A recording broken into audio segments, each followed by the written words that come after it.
जैसा कि आपने पिछली वीडियो में देखा था कि तुर्गुत जेल से रिहा होकर निकोला के सिपाहियों पर हमला कर देते हैं।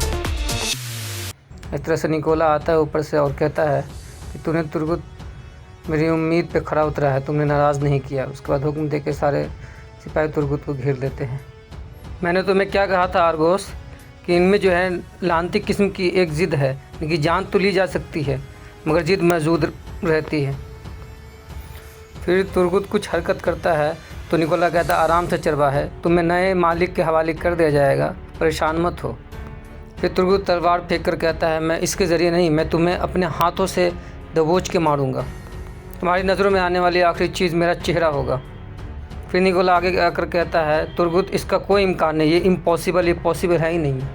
फिर निकोला सिपाहियों से कहते हैं सिपाही इन्हें ले जाओ। फिर सिपाही पढ़ के उनके कैद खाने में ले जाते हैं। फिर आर्गोस से कहते हैं कि ये अमानत तुम्हारी है और गलती करने वाला मैं कभी उसे बख्शता नहीं, गलती नहीं होनी चाहिए वरना तुम भी बख्शे नहीं जाओगे। इसी दौरान कैटलोनिया वाला इंसान जंगल में पहुंच चुका था और वो जख्मी था, जबकि चरकुताया और उनके साथ एक सिपाही उनका चुपके चुपके पीछा कर रहे थे कि वो क्या कर रहे हैं और कहाँ जा रहे हैं। उधर गुंदूज अनगोल किले में पहुँच जाता है। उधर वो देखते हैं कि दो सिपाही पिंजरा लेकर जा रहे थे। उसमें से एक सिपाही कह रहे थे कल तक ये पिंजरा तैयार हो जाएगा। गुंदूज उसकी तरफ से गौर से देखते हैं। इतने में एक सिपाही गुंदूज को आगे कहता है कि गवर्नर निकोला आपका इंतज़ार कर रहे हैं। ये सुनकर गुंदूज किले के अंदर जाने लगता है। इधर निकोला खाना खाने में मशगूल था। निकोला गुंदूज को देख कर कहता है कि कितने सर की बात है कि आप यहाँ आए, मेरे पास आए। अचानक आने वाले मेहमान मुझे पसंद है। गुंदूज कहता है कि मेरे आने की वजह तुम जानते हो निकोला, मैं क्यों आया हूँ।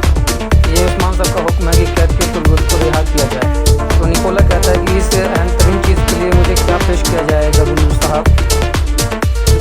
गुंदूज कहता है कुछ नहीं। निकोला कहता है उस्मान तरीन चीज़ को हासिल करेगा और मुझे कुछ नहीं मिलेगा। तो इसमें सर हिलाते हैं गुंदूज साहब जी हाँ। तो निकोला कहता है चले जाओ। गुंदूज साहब गुस्से में कहता है निकोला ये मामला बहुत अहम तरीन है।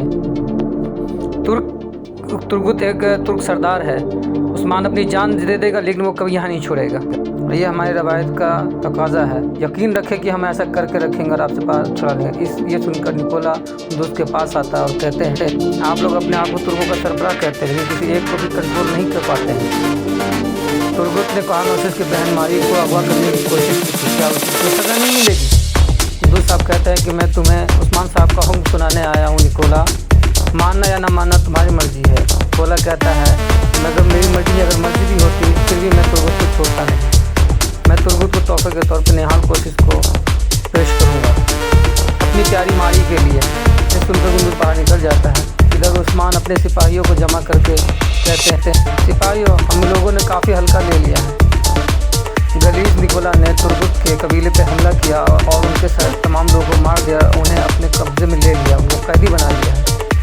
जब कभी तुर्क कबीले में आग भड़कती है तो सबसे पहले मेरा सीना दिल तड़पता है और जलने लगता है, मुझे काफ़ी तकलीफ होती है। यदि गुंदूज वापस लौटे तो हम उनकी ईंट से ईंट बजा देंगे। तुर्क कभी कैदी नहीं रहता और हम उसे बख्शेंगे।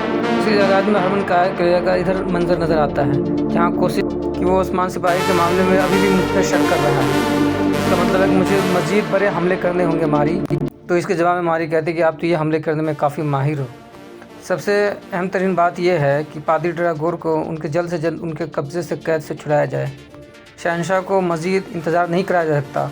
तो मारी कहती है उस्मान बहुत सोच समझ कर इन कदम उठा रहा है, ड्रैगोर को हासिल करना इतना आसान नहीं होगा। इधर कोशिश कमांडर अंदर आकर कहता है कोशिश से कि यार निकोला ने खबर भेजा है कि तुर्गुत उनके कब्ज़े में है, वो कल हमारी तरफ रवाना करेंगे। कोशिश खुश होकर मारी से कहता है कि वो तुर्गुत उसके लिए बहुत उस्मान के लिए है मारी।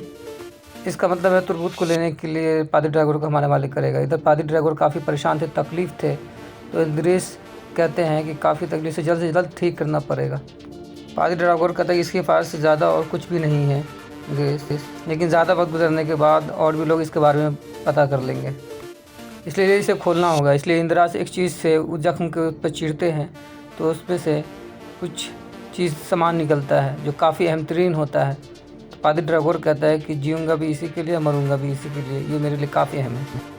फिर इंद्रेश इधर कहता है कि इसे हमें बहुत अच्छी तरह से छुपाना होगा पादरी ड्रैगोस। फिर इंद्रेश की नज़र उस मुक़द्दस किताब की तरफ पड़ती है और वो गौर से उसे सोचने लगता है कि क्या किया जाए।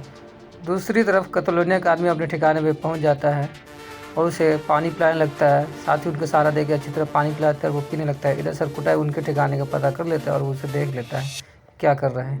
फिर अपने एक साथी से कहता है कि देखो ये है ठिकाना ही। तो सरकुटाई अपने सिपाही को कह के चलाता है तुम यही नज़र रखो। अब रात का वक्त हो जाता है। बलूची किले में गवर्नर वरानुस मौजूद था और वो कह रहा था अगरचे हमने पादरी अरागोस को हासिल कर न सके, लेकिन खुदाबंद ने हमें एक और मौका दिया है। निकोला नामक शख्स ने तुर्गुत को अपने कब्ज़े में कर रखा है। ये तुर्गुत उस्मान के लिए अहम है, अगर उसे हम हासिल कर दें तो इस वजह से पादरी अरागोस आपके हाथ आ जाएगा। आप इत्मीनान रखें। गवर्नर अरागोस कहता है कि निकोला में शामिल मेरे जासूस के मुताबिक कोशिश बजाते कल खुद तुर्गुत को लेने जाएगा, लेकिन मोहतात रहना, वो पूरा शैतान है। फिर सलमा कहता है कि मैं तमाम शैतानों के सामने एहतियात रहता हूँ, मोहतात रहता है। तुर्गुत को आपके पास लाऊंगा, इसका मुकम्मल इत्मीनान रखे। ये कहकर सलमा चला जाता है। दूसरी तरफ काई कबीले में गुंदूस उस्मान से कह रहा था कि निकोला कल कोशिश के हवाले करेगा। तो उस्मान कहता है वो क्यों भाईजान? तो गुंदूस कहता है कि वो मारी पे फिदा हो गया है, वो तुर्गुत से मारी के अगवा का इंतकाम ले रहा है। ये सुनकर मलूना हातून कहती है इसका मतलब कि वो मारी का दिल जीतना चाहता है, वो उससे शादी करके उसके भाई कोशिश को अपने साथ मिलाना चाहता है। फिर उस्मान कहता है कि फिर तुर्गुत को हासिल करने के लिए हमें घात लगानी होगी। निकोला सफ़र की तैयारी कर रहा है। उस्मान साहब, मैंने वहाँ एक पिंजरा देखा था जिसमें हो सकता है कल उस पिंजरे में ही रख के तुर्गुत को रवाना किया जाएगा, जो कि कल कोशिश को कहीं हवाले किया जाए। इस पे उस्मान साहब कहते हैं कि अब बात करने का वक्त ख़त्म हो चुका है, अब हमें कुछ करना होगा। अब अपनी तलवारें तेज कर ले। एक तुर्क की आसूस के लिए पूरी दुनिया को अपने आग में झोंक दे। दूसरी तरफ सरकुटाई सलाम करके अंदर दाखिल हो जाता है उस्मान साहब के साथ। सरकुटाई कहता है वो मिल गए हुजूर, हम ताक़ुब करके उनके ठिकाने तक पहुँच गए हैं। सुंगर अल उस पर नज़र रखे हुए हैं। उस्मान मुस्कुराते हुए कहता है कि हम पहली नज़र में उससे निपटेंगे, इससे पहले तुर्गुत का मसला हल कर लें।